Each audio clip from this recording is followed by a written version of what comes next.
Hello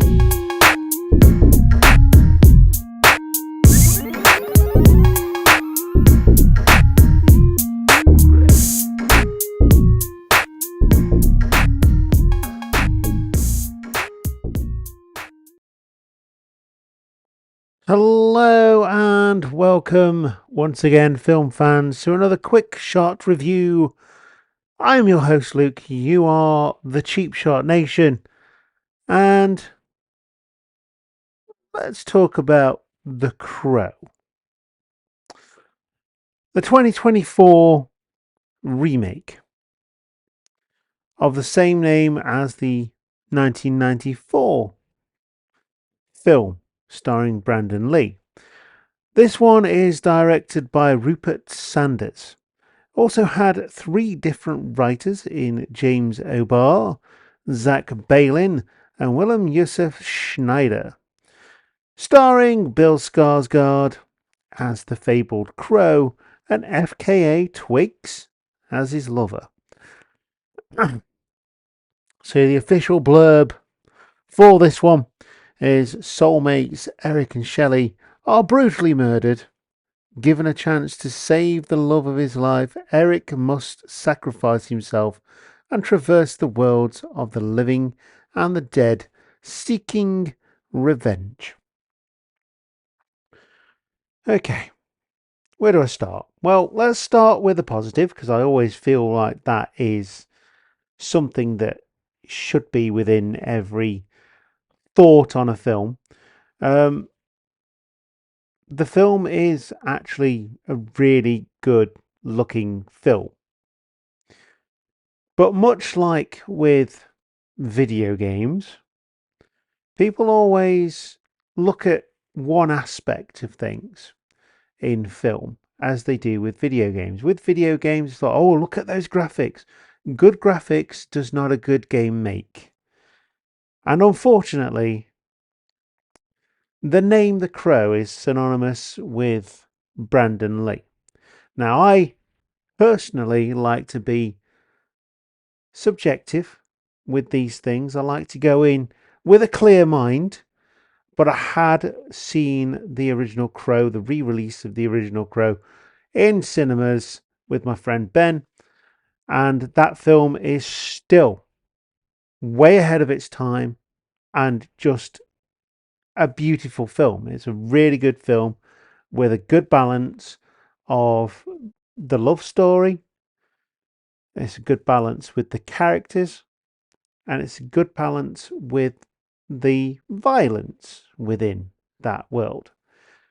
This, whatever the director did, he just decided that it was going to be violent all the way through. Now, Bill Skarsgård tried his best here to do something with this character. If this film was not called The Crow, would people like it? Possibly a little bit more than what they do. However, the whole premise of The Crow is that it's good souls who have been wronged in life, so they then are able to seek revenge for what's happened to them. Here we have Eric and Shelley, who are both drug addicts. That doesn't make them bad people by any means whatsoever, but that is a complete contrast to the original cast, the Brandon Lee character from 1994, because he is trying to actually fight for people in life, trying to bring down a big corporation, and that in essence is what gets him and the love of his life killed. And they remain defiant all the way through, and that is what makes The Crow a good film. And ultimately, I've never read the comics, but it is based on a comic. This just takes the name and tries to make it Generation Z. you've got drugs, you've got guns, you've got tattoos, and basically what is an emo Eric, who is an emo in life as well as in death. Um, Again, not that that makes this a bad film, but ultimately, your main characters are drug addicts. That doesn't sit right with me. Why are these people, if they're doing these things, being given, or at least Eric being given, a chance to save the love of his life in death? Because they've not done anything good in life. And that's like the whole premise of the story. And like I say, it's visually very cool. The ending was just blinking awful. We had to wait a long time to get a really cool scene as well. So I'm going to sandwich that in there. There is a really cool scene towards the end of the film, which I really did like, and it was very stylistic, and it wasn't over substance. That was actually really good, but it was way too long to cook that scene up for me. I found myself really bored in this film, and I really, really wanted to believe in this film with Bill Skarsgård playing the main role. And like I say, there's no like the original had Ernie Hudson as the cop. It had the little girl who was like the connection between the living and the dead for Brandon Lee's character. There was none of that. There was none of it. It was just someone who's been brought back to life, puts a bit of makeup on, and starts killing willy nilly and just doing stuff.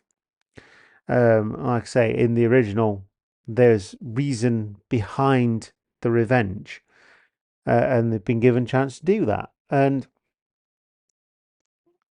I I don't think it's as bad as people have made out. It's just not very good. And the director has done a poor job of picking up the story. The style, I say once again, the style is really, really good. And it had the makings of something good. But the story is just artsy, graphic violence. and and there is not really much of a story, nothing new here to get me gripped. Now, like I say, it had the makings of something really good. It's a love story with that little bit of action in it, that little bit of violence in it. There's, it's a pure love. And the director here doesn't really pick that up. He doesn't really make that a thing.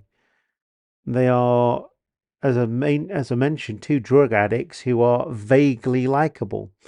Um, but why should I care about them necessarily? And that's the biggest thing here. You want people to care about your characters if they are your main characters, and you want people to root for them in a way that means that they are going to come out on top, and you're going to go, yay, they've completed whatever story they were trying to complete.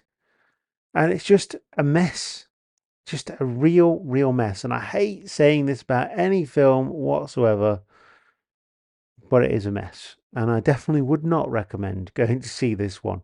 If you absolutely must, then obviously do see it. I always say it's time to make up your own mind. I've seen some people that actually really like this film. So, yeah, absolutely go for it. But from me, from my point of view, definitely not.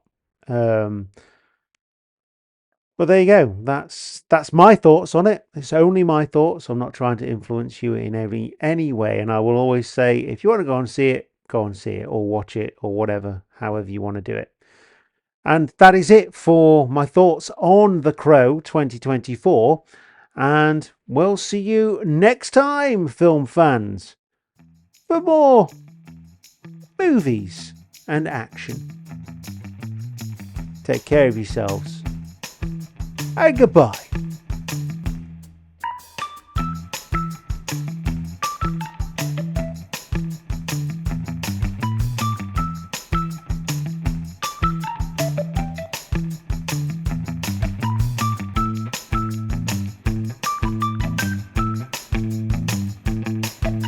Hiya.